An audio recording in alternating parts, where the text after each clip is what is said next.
Iniquity is defined, according to Shaykh Muhammad, the author of the book The Opening of the Truth, as harming anything in creation without just cause. The word is a translation of baghi, which is derived from the Arabic word that denotes desire. In this context, the problem is desiring something to the point of transgressing the rights of others to attain it. The iniquity and injustice that people aim at others ultimately work against the perpetrators. O you people, surely your iniquity is but against yourselves. Quran 10:23.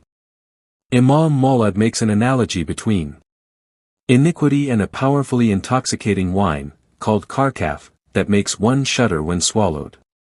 This metaphorical wine is the love of position, which is a major motivation that impels some to wrong others. Even petty office managers oppress their subordinates for the purpose of marking their territory and securing their positions. Tyrants on corporate boards pull off power plays to acquire more authority or remove those whom they perceive to be potential challenges to their authority or position. But the world's most powerful leaders, after finally achieving what they so badly coveted, taste death. All their power abruptly vanishes at death's door, the great leveler. Their minions die just the same, those who did whatever they could to move closer to people of authority.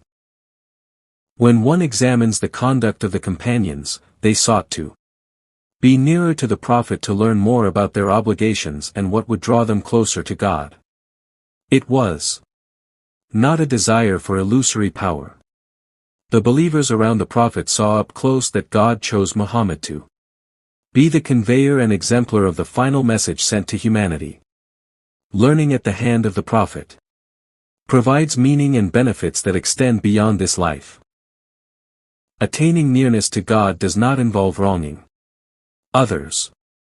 On the contrary, access to the source of all power requires a character that is selfless, compassionate, and sensitive to the rights of others. The Imam states that the desire for temporal power is a move away from God, besides whom there is no power or might, and a move toward his creation, that is, people who are by comparison impoverished. Even the illusory possessions and authority they do have, they will protect like misers. Vain pursuits wear out the soul. A person who endeavors to please people and gain their love, admiration, or approval will exhaust himself. In the end, his pursuit may leave some people pleased and happy, but others displeased and resentful. It is said that if one honors a noble man, he reciprocates honorably, but if one honors a vile person, he responds with anger and resentment. The poet Mutanabi said, "Whenever you honor the honorable, you possess them. Whenever you honor the ignoble, they rebel." What is prohibited in seeking the pleasure of others is what is done through trickery, ostentatious display of religiosity, or hypocritical flattery. One should not expect the pleasure of God when pursuing the pleasure of his creatures. Scholars have pointed out that seeking the pleasure of God actually makes a person pleasing to good people. One should not be concerned with the commendation of the corrupt, the miserly, power-hungry, and their like. It is a tremendous waste of time seeking those whose commendations are of no real value. Honor and rank are forever linked with the status one has with God. The great Muslim scholar Ibn Ata'illah said, "If you desire immortal glory, seek glory in the immortal." The Imam speaks of Ummi, which is another word for the world, although its original meaning is mother, the connection being that we are made from the material of this world. But the love of this world encrusts the heart. It is a dedication to the material world at the expense of spiritual ascendancy. Love like this keeps a person's eyes toward the earth, figuratively speaking, and makes one heedless of the ultimate return to God. The cure for this is having certainty in the ultimate destiny of humanity, keeping in mind the spectacle of standing in the hereafter for judgment has the power to expose the utter waste of irrelevant pursuits. The Prophet said, remember often the destroyer of pleasure, that is, death. Remembering death is a spiritual practice that cleanses the heart of frivolousness. The Prophet once passed by a group of Muslims who were laughing heartily, and he said to them, mix in your gatherings the remembrance of death. This is not a prohibition against laughter, but a reminder that prolonged amusement has the capacity to anesthetize the soul. Someone once asked Aisha, the Prophet's wife, about the most wondrous thing she observed about the Prophet. She said, everything about him was wondrous. But I will say this, when the veiling of the night came, and when every lover went to his lover, he went to be with God. The Prophet stood at night in prayer, remembering his Lord until his ankles swelled up and tears dripped from his beard. The Prophet said, death is closer to any of you than the strap on your sandals. Somewhere on earth there is a door reserved for each soul, and one day each of us will walk through that door never to return to this life again. Where that door is and when we will walk through it are unknowns that we must live with.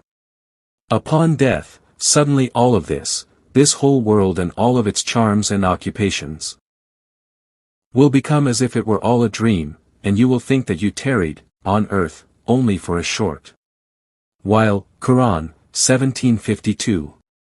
Even those who are spiritually blind will see in the new order of existence the ultimate truth about God and our purpose as His creation. And when we climb out of our graves for the mighty gathering in the hereafter, it will seem to us that we had stayed in our graves for only a day or part of a day, as the Quran states. When one is confronted with eternity and its ironclad reality, this world will seem like the most ephemeral of existences. This once overwhelmingly alluring life will be of no value to anyone. It serves the soul to be actively aware that the door to death awaits each human being and that it can open at any time. For this reason, the Imam says that we must keep the spectacle of death before our eyes and realize its proximity. Love of the world. Poem verses 43 to 53. Realize also that blameworthy love of this world is what is solely for the benefit of the self.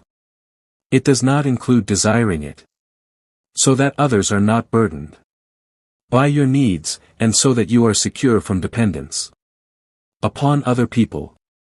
Nor does it include desiring it as provision for the next world. Indeed, love of this world falls under the 5 categories of legal rulings, such that its acceptability or detriment is based on what it helps one to achieve. If the love of something of this world is for the purpose of helping one achieve something prohibited, then it is also prohibited. As such, censuring the world is only for those things that do not advance one's salvation. Thus, for these reasons, censuring is restricted to its ardent love. Indeed, the best of creation, the Prophet, prohibited cursing the world.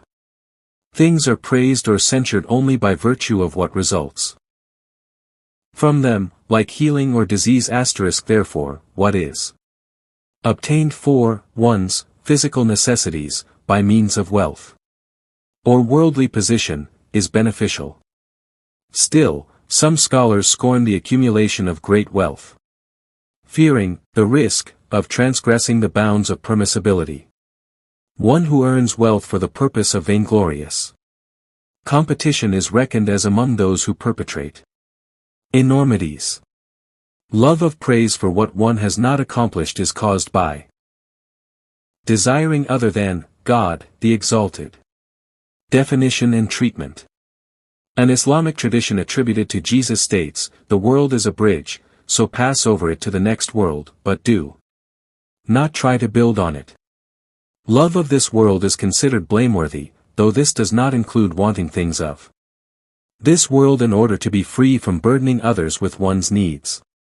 Nor does it include desiring provision from the world for the purpose of attaining the best of the hereafter. Love of this world falls under the 5 categories of classical legal rulings. Depending on the designs of the person.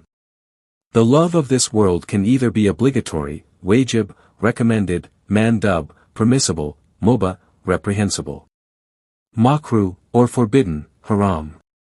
We should love, for example, the things of this world that help us achieve felicity in the hereafter, such as love of the Quran, of the Kaaba, of the Prophet, of parents, of godly people, of books of knowledge, of children, and of brothers and sisters who help us in our religious affairs, as well as love of wealth in order to give to the needy.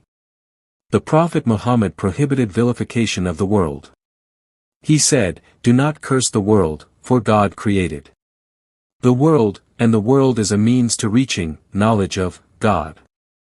And He has subjugated for you what is in the heavens and what is on earth, all of it from Him. Indeed, therein are sure signs for a people who reflect." Quran 45:13. The world is the greatest sign of God, as is the cosmos. We do not accept the doctrine of condemning the world, which is found in some religious traditions. We say as God says, He created everything in the world and has subjugated its resources for our just and conscientious use. What is censured is loving those things that are sinful or that lead to sinful matters and loving the ephemeral aspects of the world to the point that it suppresses one's spiritual yearning. So the Imam holds that love of the world is praised or blamed based on what good or harm it brings to a person. If it leads to a diseased heart, such as greediness and arrogance, then it is blameworthy. If it leads to spiritual elevation and healing of the heart, then it is praiseworthy.